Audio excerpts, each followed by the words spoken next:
Record. Record. All right, guys, here we are. It's Friday night. We're doing our typical Friday night podcast on our bi-weekly night here.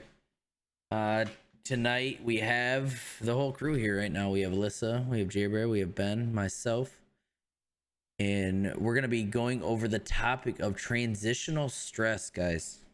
As you guys all know, Alyssa's our bread and butter with our research and papers and highlighters as we just sit here and try to look cute and chime in when we can. So Um, we'll get right into it. all right. So transitional stress is exactly what it sounds like. It's an increased feeling of stress or anxiety triggered by a significant period of change or adjustment. So it doesn't have to particularly be like moving. It could be a change in a job. It could be just any type of major change in your life. Typically, it is a move of some sort. We were going to focus on veterans, but anybody can chime in if they have experienced something like that. When applied to veterans, transitional stress refers to the difficulty of applying to life after discharge or leaving the military. So I actually did a research paper on this, and some of the big statistics that surprised me were there's actually our veterans struggle more with readjusting to life than they do PTSD. I know we've talked about a lot about PTSD. So 44% of 44 more, or how do I want to word it? There's 44% more likelihood of them going through this transitional stress than of them being diagnosed with PTSD. And the reason why that is like when they come out of the military, the military gives them a routine or a sense of purpose. And this can go to anybody, like when you come out of a different job or a move in life. So transitional stress can hit like a civilian the same way of you come out of this routine or this feeling of having a purpose, and then you kind of get thrown into this new thing. So people tend to struggle with that new freedom or choice that they have now. Another struggle, this is particularly for veterans, is the way of finding new doctors, dentists, barbers. It all changes because it's not just like right on base. It's you have to go now find these people, or it's not told to them by I mean, Ryan, you can probably speak this better than me because It really does, especially coming from you go from active duty and you come back into civilian life is one of the biggest transitional problems that we have because in the military you have your 9 to 5, basically we'll call it your 9 to 5. You get up, your routine, you do your job that you train for every day in the military. You know who to report to, your chain of command. It changes here and there, but it's never like crazy different. So when you come out and you're not getting that first and the 15th check, or you're not going to the same doctors that you did that time, or you're not going to the PX, even the PX for us guys is in the commissary, like all that stuff is right there at our fingertips at any time if you're on base or in the military. So like you can stay close to base and still have some of that stuff, or majority of the people go back to like their homeland or another place with their family and try to start over. It's just adapting.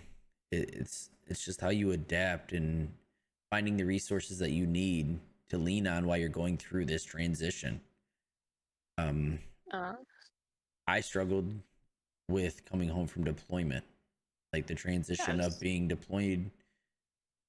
You hate it while you're there and you miss it while you're gone. It's one of those things you'll never understand and never make sense of, but it's still a transition period. one thing I was going to say with like the transitional stress of, I mean, obviously I've never been deployed. I haven't been in the military, but I moved away from home at a young age. So it's kind of one of those, every time I go home, I'm super stressed because like I feel like I don't relate to my family very much anymore. Okay. But I miss home when I'm away from home, but as soon as I get home, I miss my new home. So that's a part of transitional stress. I experience transitional stress every time I go home. Right. And I'm referring to like the home I grew up in because, yes, I miss my family, but this is another thing that in my research papers, when veterans go back from military or being deployed, they don't know how to relate to that old scenario anymore because roles have changed, people have changed, and you're going back expecting it all to be the same. And I experienced that just with me moving away and coming back home. So I can only imagine like the veteran side of things. So like me just moving to Colorado, when I go back home to visit my family in Pennsylvania, I see that like transitional. We lost. Oh, Yeah. everybody back? Ryan. Ryan, let me on the veteran subject. Let me bounce three subjects off you, Okay. because since you have experience with this, right?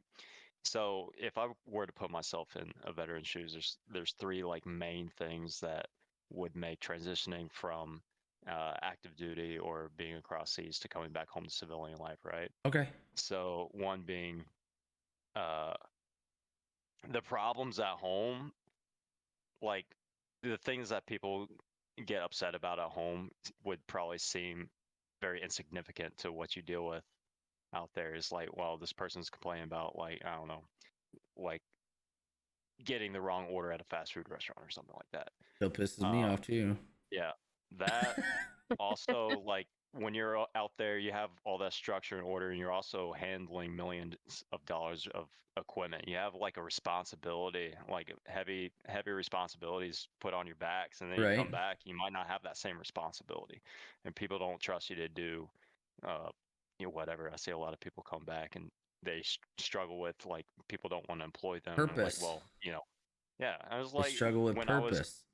yeah, it's like I was overseas. I was like handling a multi-million-dollar like fucking missile truck, yeah, I don't know, some shit, and then you come back home and it's like, well, we can't um really trust you to do this or here's that. here's the so the sense of purpose when you get over there, you come back in a leadership role out of the military, you come back into being just a normal person again, right?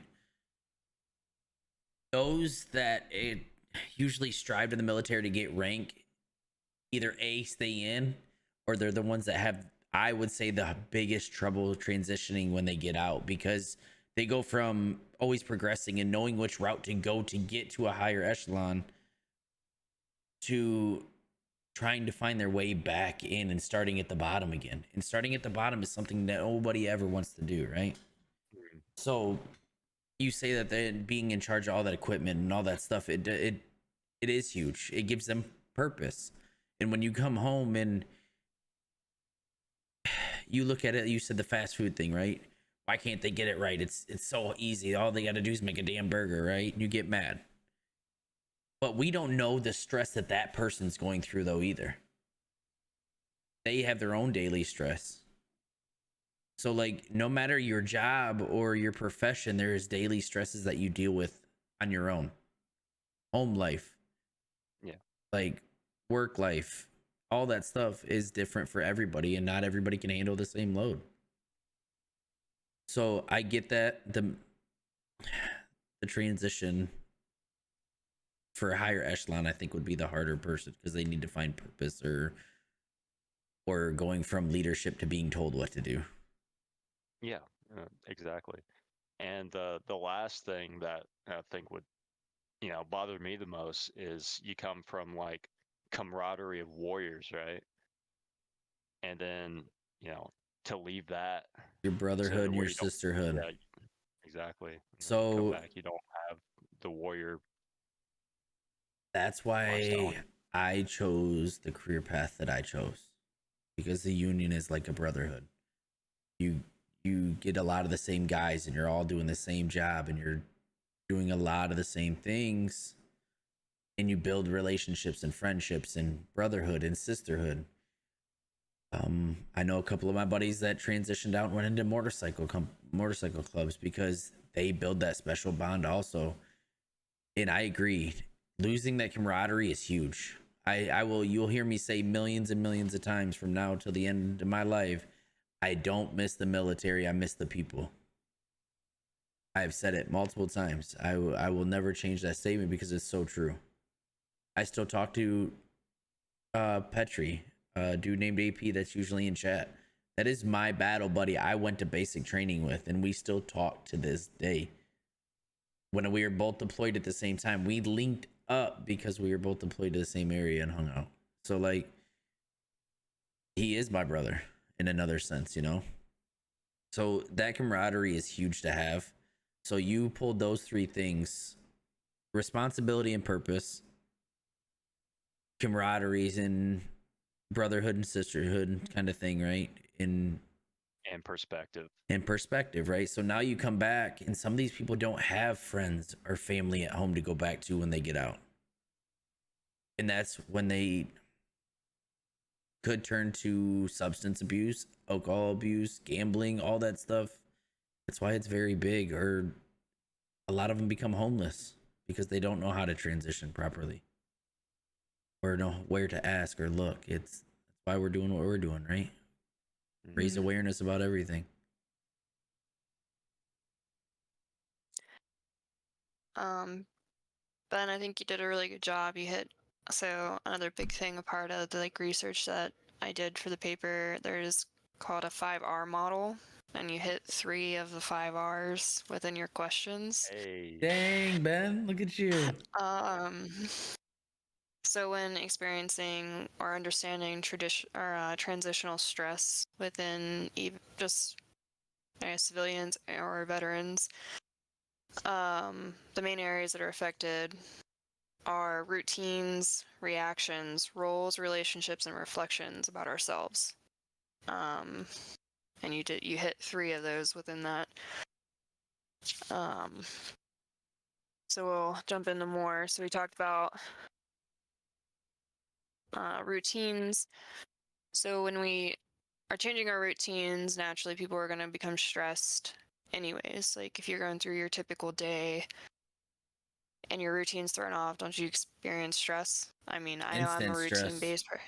Instant Yeah, stress. I'm a routine-based person. If I start out my day and it's not what I want, like step by step, I'm already like thrown off. So I can like just imagine if your whole life is upturned, that transitional stress is just going to be massive.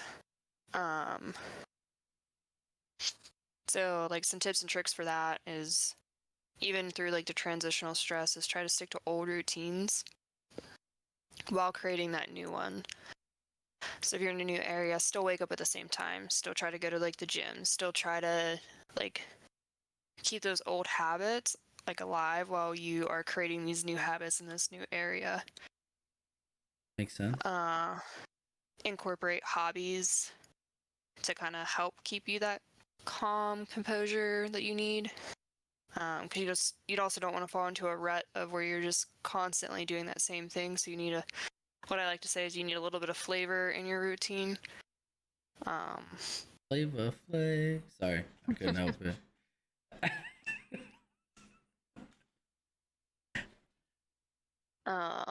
So I don't know if you guys want to add anything to the routine part of things. Guys, this isn't just for veterans. This is for everybody, right? So like, wow, really, Midnight? So we have one of our own getting ready to make a huge transition in your life, right? Say you're moving in with a significant other. Them changes can happen to where you don't like their routine. This is still transitional stress to you because you're really finding out who this person is when you live together, right? Jerry's got it. Just went through, got married, did his thing, so he's still learning. Yep. Still learning to this day. Ben, Jerry's a quick transitioner. you're gonna be a quick transitioner too. You better relax here. Some of it's easy. Some of it's, it's allowing someone into your space. That can be a lot of stress. It's not getting a new house together, you know, she came to me into my house. So, you know, it's that there, it was stressful, but it wasn't ever terrible because I still had my hobbies, still had my routine. She incorporated her routine, but her routine's like a different time frame. Let's say like when she gets ready for work, I'm already at work. Um, her nightly routine is before I go to bed. I usually just watch some TV or I play games with you guys. So, um, yeah, I mean, I could definitely see how it could be worse. So how did she do? Because obviously she made kind of a bigger She change made the here, right? biggest, honestly, because Yeah, she she moved. made She the uprooted biggest. her whole life to come to you. Yeah, she Her made the sacrifice. So how did she do? her biggest concern, I would say, her biggest stress was her thinking she was taking over my space, um, my life, you know, my stuff. And I never thought that. I never said that. I never gave anything, but that's just how she felt because, you know, all of a sudden I was combining clothes drawers. I was making two into one, and she felt like that was her fault. No, it's just me being lazy and not throwing out old clothes, really. So hers is her biggest thing is, you know, feeling like she's just taking my space from me, and it's not that, but So yeah, she's very empathetic. She's yes. having empathetic stress. Yep. Yeah. So, like I Well, said, the transitional stress to everybody, leaving a job that you've been at for years and going to a new one and not knowing what's next. So, like Midnight in the comments says, I'm not scared of leaving the military. That's exciting, but it's the uncertainty of what's next. So, it's always the what. When you let the what ifs control you, is what gets you in trouble, though. If you always wonder what if or what if, like when, if even. And then one of the things too that when I was doing like my research on this, and yet it's still like veteran focused, but it allowed in like like civilian world and like people going through the transition of new jobs or new homes. Even a And that's new why I even home. brought up, yeah, and that's why I brought up I experience transitional stress every single time I go home to visit my family.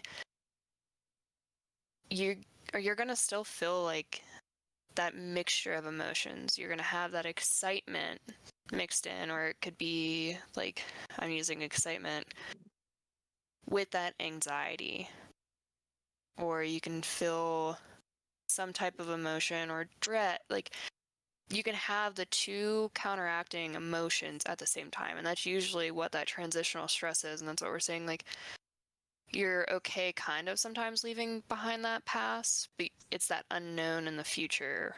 Or maybe you Unknown. didn't want to leave. Yeah, maybe you didn't want to leave behind the past, but you were forced to, and you just have to kind of find a way to accept that new future.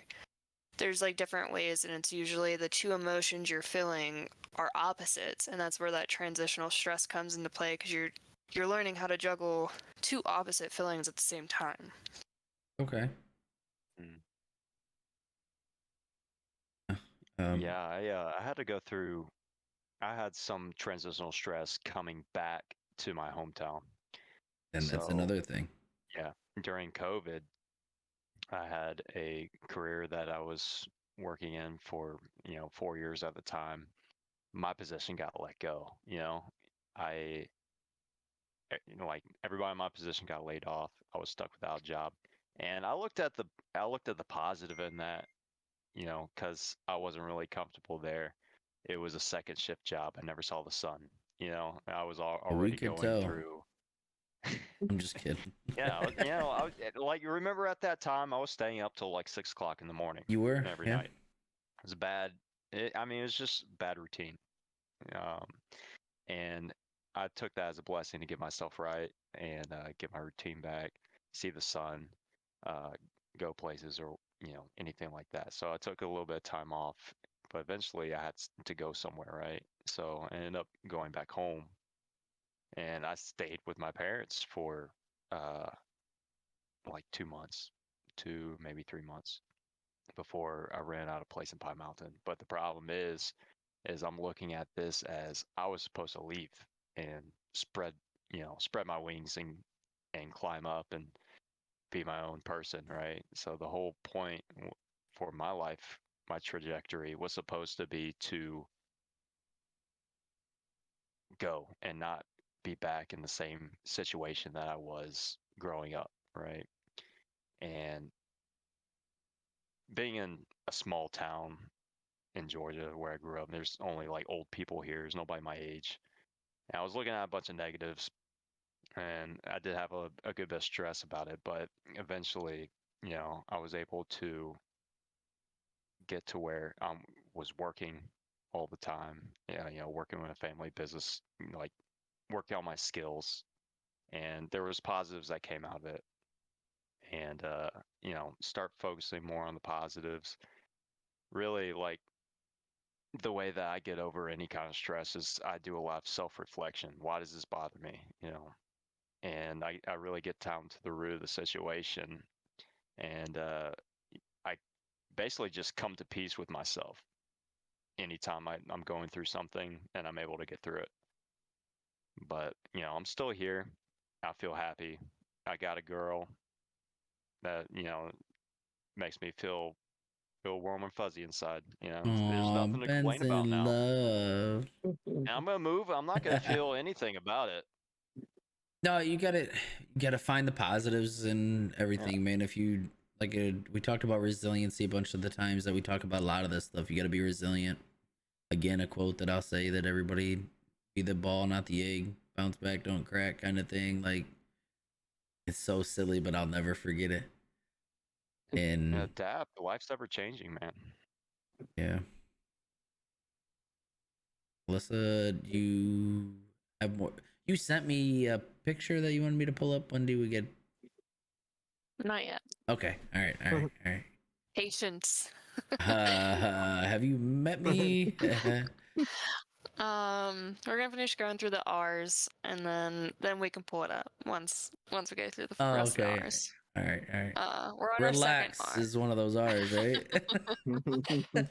The second R is reactions.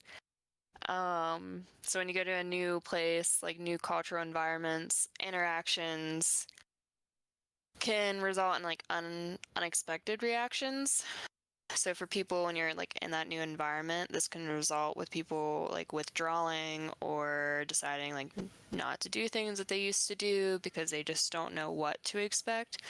So you can feel that change within yourself because you just don't want to put yourself into those environments, or you can start to do different hobbies. You can, just because you don't know what the reaction is of that new environment, you can start to feel those changes, and that can cause a stress because you're going to start either doing new things or you're not doing the same things you used to, just because you're going to avoid what other people are doing or how other people are going to react to you. Makes sense.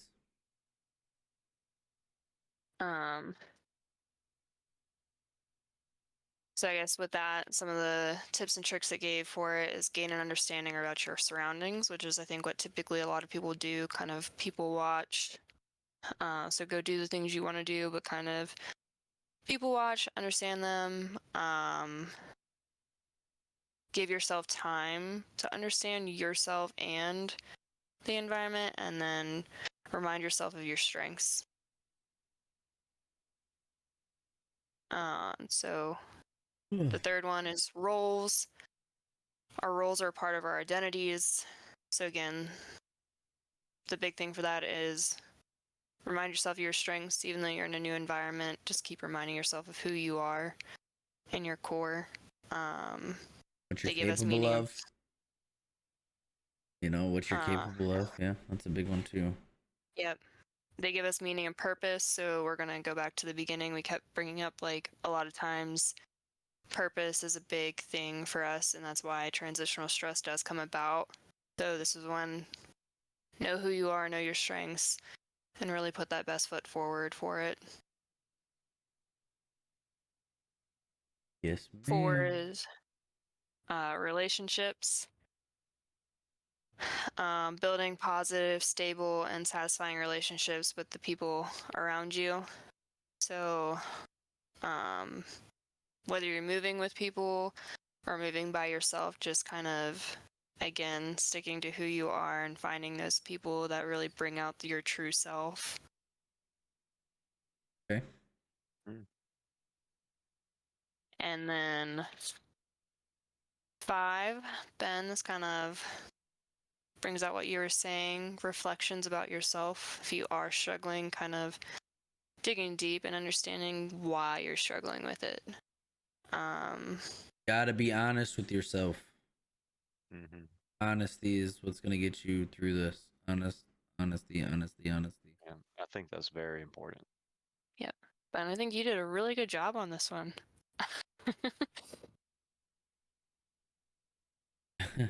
You did. Yeah, This is a well- good topic for you, Ben. You did really good. And you didn't Yeah. even have the papers in front of you. There's papers. Little do you know, I wrote those papers.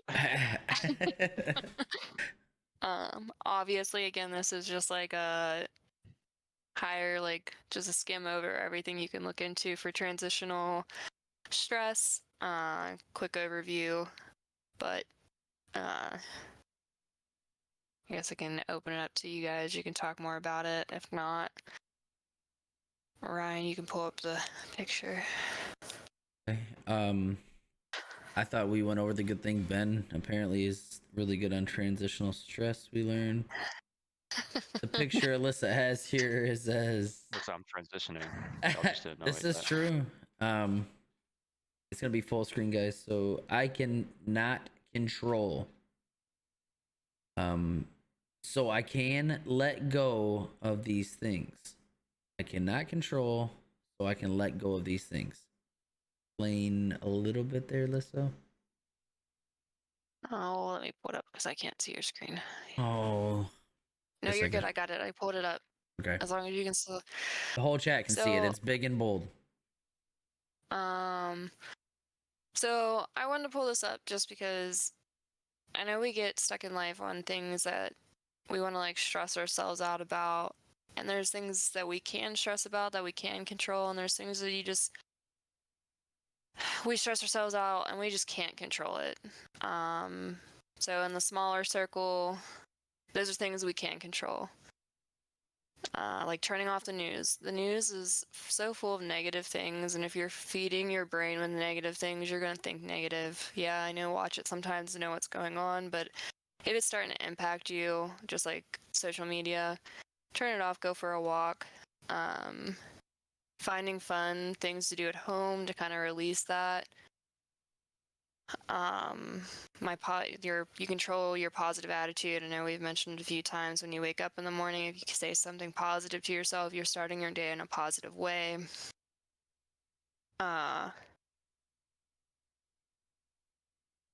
So just things you can control is like how you react to things, how you control yourself and your actions. And then things you can't control is others' reactions, other people's motives, what will happen in the world, other people's actions around you. So I guess in a nutshell, this is just saying like, focus on you and being the best that you can be. Yeah. Something that I talked about a lot this week is you can't help others around you if you're not the best person for yourself. So it sounds a little selfish, but you have to be the best person for yourself in order to help those around you as well. So this was a little thing to say, like, control what you can control for yourself and kind of let go of those things that you can't control, because those things weigh down on you, and those things that you can't control tend to be the things that impact you the most. This chart was definitely made during COVID. Yeah. Yeah, it was I started definitely to- made during COVID. Yeah, I think she read a few and was like, "Yeah, it definitely was Yeah. too."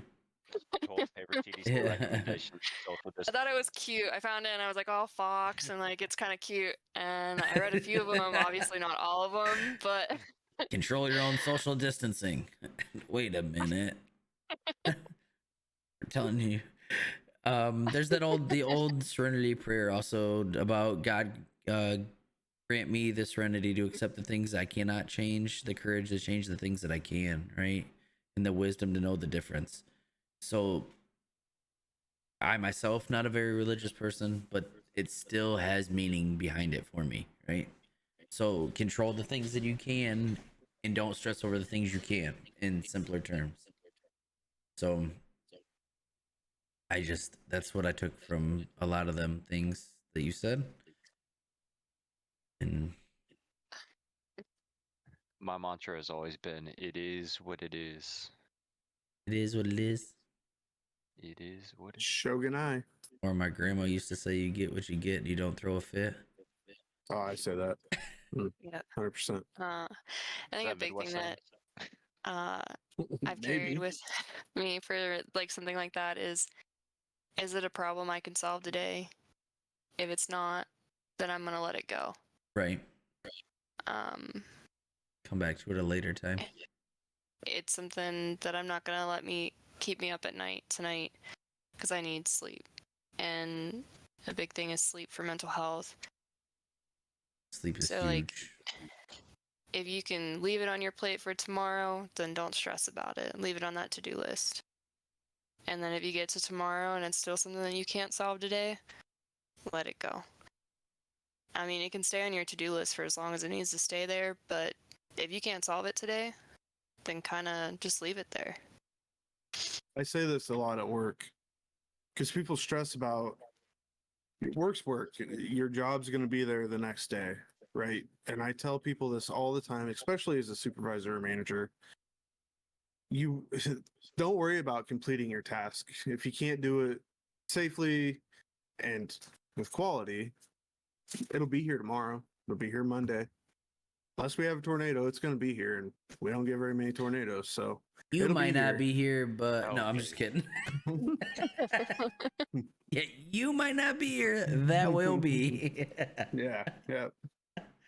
But I mean, that clicked with me because I literally just said it yesterday to one of my guys. So, Something you said bothered me, Jerry. like what?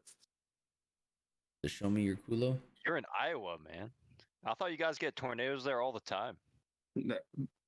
I mean, Iowa, yes. Southeast Iowa, that shit just seems to split apart. Mm.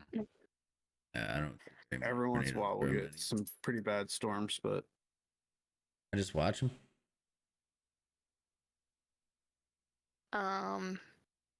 That's all I got though. And we have a funny blooper now since it is a COVID thing that I pulled up. Hey. It is what it is. Shogun And I. you guys get It what is you what get it and you don't is. throw a fit, all right? That's what I'm saying. Like, you got something to say? Bring it up with Alyssa. She's the boss. No. But you got to go through us first. Yeah, good luck. I'm gonna shoot that straight to the top. Yeah, open door policy does not exist unless we authorize it. No, I'm just Yeah, kidding. Facts, though. What's that term for leaving work for other people? One goes, we all go. What? No, it's like like distributing your work. You know what I'm talking about? Delegating. I'm delegating it to Alyssa. That's not how that works, man. Yeah, it does. The shit rolls Delegate. downhill, not uphill. Yeah, I was gonna say I Yeah, it delegate does. down Look. to you. I Yeah. delegate up. You gotta spent talking now. Yeah. Teach me your ways, sensei. You'll be like, all right, I'll handle it, Ben. Ben, get this done. Yeah. Yeah. That's so true. Oh shoot. Jerry, you got anything else, brother? I don't. Benjamin? Yeah, have you guys heard of David Goggins? No, No. sure haven't, bud. Never mind. Is this on topic or? Somewhat, yeah. But nobody's heard of the man, the myth, the legend. All right, then next topic. Not much of a legend. This man is a He's beast. definitely You a need to myth, look him though. up. No, before the next podcast, you need to look up David Goggins. All right, I'm down. Great, more research for Lissa. There we go. Well, we have one topic picked out, so I need another one. Ben Yeah. just did it for me. There you go. So nothing else been besides David. What's his name? Groggins? Goggins. Oh, David Goggins. Yeah. Aren't You Groggins the should thing know from him, Sharp. Trolls? You should Why? know him, Sharp. He's Navy SEAL. Why? Because I served in the military. I know who a Navy SEAL Yeah. is. Don't you know everybody in the military? Yeah, like, oh, I know a buddy I went to high school with. His name's Joe. Did you serve with Joe? Yep, sure did. 1994 to 96, buddy. Like, yeah. David M.F. Goggins. You need to look Okay, him so up. chat knows who it is. Juice says David Goggins is cray cray. So Yeah. so no wonder I you wonder fit. if it's like a good thing or a bad thing. Well, Yeah. you gotta be No, kind of like borderline psychotic to be a SEAL. So he went through Hell Week 3 times.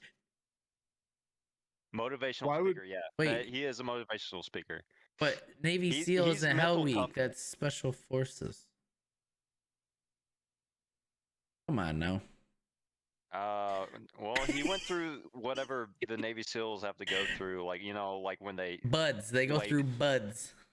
buds. Yeah. Oh yeah, he did go through buds, but he also tried to go to what was it, Delta Force? I don't know. He's done a lot of stuff. I'll have to do some Yeah, we'll do some research on it. Y'all tell him. Y'all tell Sharp right now. Tell him David Goggins. You need to look into Dude him. is a monster motivational speaker workout dude. Well, we obviously Ben don't work out. So what do we Sorry, Ben, you opened the door for that one, No, buddy. I love you. I'm well aware. His motto is doing something different his motto is doing something every day that sucks to keep your mind and body tough. That could be another topic for later. Mental toughness. Yeah. No, he'll give you a bunch of topics. I swear. Yeah, that could be something we could do too. Mental toughness is a big one because Gary talked about it, and I think Alex wants to talk about that. So that might be a good one to bring Alex on in. He's a very mental toughness. Like that's his whole shtick. Like that's his whole motivational thing. Yeah. All right, because that could piggyback off of a couple weeks ago what we did. All right. Next topic we'll discuss Sunday. Anything else in the chat? Oh, Joe Rogan and Dave Goggins podcast. So do they go hand in hand? Do they talk together? He was on Joe Rogan's podcast. Yeah, I've watched that podcast. Okay. He's also I've on heard of Joe Rogan. Joe Rogan is loved and hated by many. Yeah. Yeah. I heard him first from a different podcast. I can't remember who was heading that podcast, but I did see him on Joe Rogan too. Awesome. So He pretty much talked. he's got about a little the bit same of respect to Joe Rogan, or he was just interviewing me. Either way, that's a big deal for knowing who that man is. But I have nothing else on topic. Transitional stress is hard. It's on everybody. Could be from your moving, jobs, new relationships, ended relationships, losing people, anything like that, right? I was just gonna say it could be added to grief. It Grief. could be. So It's like an endless thing, and it's not something that you may even notice in yourself. you could just be kind of pairing it up as like anxiety, and it's actually transitional stress. As we know, veterans, that's why she said she wanted to piggyback off of it. Huge in veterans, it's more common in veterans and more noticeable because of the transition that they go through, but it's in everybody. So Couldn't you say that anxiety is like a transitional stress, like it always is? It's kind of like a characteristic of transitional stress, but people just say like, "Oh, I'm just an anxious person," or "I'm just anxious right now," and they just kind of brush it off as that and go some other way. It's kind of like what we're talking about, like the mental toughness. They just kind of want to be like, "Yeah, I'm just anxious right now," and go about it. Within like mental health, so many things kind of overlap within each other that you could just say like, oh, I'm anxious, and like somebody could just be anxious, but there's so many different like things that kind of play a part in what's going on that you have to kind of watch durations, what triggers it, like XYZ, to be able to truly say like, this is transitional stress, this is anxiety, this is depression, this is this. So like, for somebody just to like, that's going through like a transition, and this is where counselors kind of like, oh, you just actually went through a move, or you just went through this breakup, or you just went through this, and maybe it's not anxiety and it's transitional stress. So they don't accidentally get put on like anxiety medicine, and they don't really need it. They just need a way to cope with the transitional stress at that moment. Because transitional stress isn't like a permanent thing. I mean, neither is anxiety if you find a way to actually cope and live with it, but anxiety is more permanent than transitional stress, if that makes sense. All right, let me say this. Can you think of like any stress that you've had in your life that you can't define as transitional stress? Yeah, Absolutely. Like what? money, the number one problem, and median Modern households. Okay. Yeah, I guess It's an every day, every week, every month thing. yeah. raising a I see my child, parents going through it my whole life. raising a child. Yeah, raising every day, especially a Well, 2-year-old. raising a child sounds like transitional stress. Like, How well, yeah, It is at first, but it doesn't. It's not. it's not everyday transitional. Yeah, The first couple because months you are cope with it and transitional, you grow yeah, with it. and then the daily stress after that, and it's not Yeah. always bad stress. Remember, everybody, there's good and bad stress. We talk about this all the time. Not all stress is bad. Mm-hmm. One thing I'm going to say about the podcasts that we've done up to this point, everything kind of snowballs into another topic. Each topic that we've had the week or the 2 weeks before kind of snowballs into the next topic, because everything about mental health, depression, anxiety, all of it, there's such a thin line. ADHD, such a thin line between all of it. Transitional stress, Yeah. anxiety, They depression. definitely intertwine and ADHD. overlap each other, and that's what Alyssa was just saying, right? Yeah. And they're typically kind of grouped. So, I mean, we don't want to like get too far down this rabbit hole. Like the ones that are very similar, like anxiety, It's stress, a rabbit hole. they're typically grouped. Like a tree with branches. Yeah, they're typically grouped kind of together. They're like learning disorder, like here, and then like they kind of branch out and they teach you about this, and then there's like the hold on. More yeah. papers with highlighter. Like you got No. mammals, but under mammals you got like dogs and cats and Yeah, let's see. Like imposter syndrome. I actually used that with a coworker today. I talked to Nice. she was struggling. You were She was listening. I knew imposter? you were listening. Yeah. She just feels like that she's not good enough, like in her personal life. And I was like, look in the mirror, because she's a single mom with 4 kids, works her ass off. I was like, look in the mirror. Like, you're indisposable here. So just look in the mirror. Tell yourself you're doing a good job, and you'll So, be just fine. so like there's neurodevelopmental disorders, and there's What? neurodevelop. I'm not gonna. Why are you mumble gonna on put her it, on the but spot like that, Jerry? developmental disorders. Yeah, communication disorders. So autism spectrum, attention, hyperactivity disorders, specific learning disorders, motor disorders. That's all like grouped together.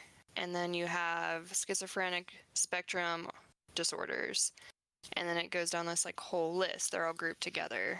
And then you have bipolar and related disorders. They all go down a list. You have depressive disorders. They all go down a list. So like those are the different like big branches that go into little branches. And then you have anxiety disorders. And like under anxiety disorders, you have separation anxiety, you have selective anxiety, you have phobias, you have all these different lists of like different anxiety disorders. Yep. I wish I was there for the ADHD podcast. Remember that? It was a was good good. one. I know. I watched it. It was you know, obviously I've been uploading these. Yeah, I was gonna say. But yeah, I mean, I was diagnosed with ADHD all my life. I wish you were here Good because one. everything was on me. No, I'm just kidding. Jerry was like, I don't you have hit, ADHD. You hit every Yeah. you hit every category that she brought up. Yeah, I did. And she was like, "Oh, you're making a face, Ryan. You're making a face, Ryan." I'm like, "Oh man." Like, all right, I'll take every one of these to heart right now. my wife actually talked to me about that last night. She said, women are actually being diagnosed with ADHD in their 20s now, and this is. I said, if you watched our podcast, I know that. Yeah, I know this I already. learned something. Imposter. Quiet. Imposter syndrome. All right. Looks like we have a good branch out to snowball off of today. David Goggins, remember him? Oh, you're funny, Juice. He said I tried to watch that one, but I couldn't focus. Oh, what a knee slapper you put out. Oh my god. I think next time we talked about spiritual coping, and Spiritual then coping. Yep. Look forward to that, guys. It can be taken from all different directions here. This is another one that can touch many different ways, as we have on all of them, whether it be something you go with or believe in, or you don't. We're gonna touch all of them. So the next time we have, what was it? Spiritual coping? Is that what I brought to you? that's what you sent me. Yeah. Yeah, guy at work wanted to hear it, so I guess we're gonna try to appease him. So I was surprised when you sent it to me, but I was like, okay. wasn't me. I'm Shaggy on that one. It wasn't me. Listen, we could all get together, do some mutual spiritual coping, one-on-one, face-to-face. I'm out. You said spiritual coping, and you shared a scripture today, Ryan. I'm really proud of you. Wow, I'm gonna See go his over here and face? think about what I just said. I'll be back later. All right, Ben. Anything else? I know your little mouse is tired up there. He's been running hard this podcast. Mouse. What are you Oh talking my about? God, never mind. Jerry, you got anything? Nope, I'm good. Ben, Wheels not anything spinning. else? You done? The smoke's fucking starting to fizzle out. You good? Yep. All right, Alyssa. I'm good. All right, guys. Again, on behalf of Fly High Wi-Fi, I just want to say thank you for being here on our bi-weekly Friday night podcast. We will be back in 2 weeks. Same time as this one, more than likely. If times or anything change, we will definitely post it in not only our Discord, but also on Twitter.